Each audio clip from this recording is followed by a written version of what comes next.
సొంత వైద్యం మంచిది కాదని, డాక్టర్ల సూచన మేరకే మందులు వాడాలని, ఏ డాక్టర్ దగ్గరకు వెళ్ళినా ముందు ఉన్న మందులు, రిపోర్ట్స్ మొత్తం అన్నీ కూడా డాక్టర్ దగ్గరికి తీసుకువెళ్ళి చూపించాలని, మధుమేహ వ్యాధిగ్రస్తులు నడక తప్పనిసరిగా అలవాటు చేసుకోవాలని alliance clubs international committee chairman, health aware సంస్థ అధ్యక్షులు, రాష్ట్ర సిటీబెల్జా కార్పొరేషన్ డైరెక్టర్ డాక్టర్ చప్పిడి వెంకటేశ్వరరావు అన్నారు. రామచంద్రాపురం పాత బస్ స్టాండ్ వద్ద సుఖీభావ చారిటబుల్ ట్రస్ట్ అధ్యక్షులు నాగిరెడ్డి వెంకన్న మరియు హెల్త్ అవేర్ సంస్థ ఆధ్వర్యంలో జరిగిన ఉచిత వైద్య శిబిరంలో 380 మంది రోగులకు పరీక్ష చేసి ఉచితంగా మందులు అందచేయటం జరిగింది.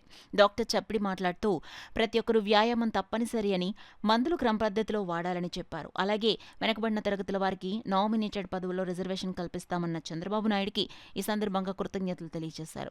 ప్రముఖ కంటి వైద్య నిపుణులు డాక్టర్ గిరి అనుపమ ఉచితంగా కంటి పరీక్షలు నిర్వహించడం జరిగింది. డాక్టర్ ఈషా దీపిక వైద్య సేవలు అందించారు. కార్యక్రమంలో కార్యదర్శి ఈతా ప్రసాద్, కోశాధికారి నేదూరి శేషగిరి, కృష్ణ, కొయ్య బంగారు బాబు, యాగా రాంబాబు, ధూళిపూడి ప్రభాకర్, చంద్రరావు, శ్రీనివాసరావు, నాగమణి, శ్రావణి, నేదూరి లక్ష్మి తదితరులు పాల్గొని జయప్రదం చేశారు.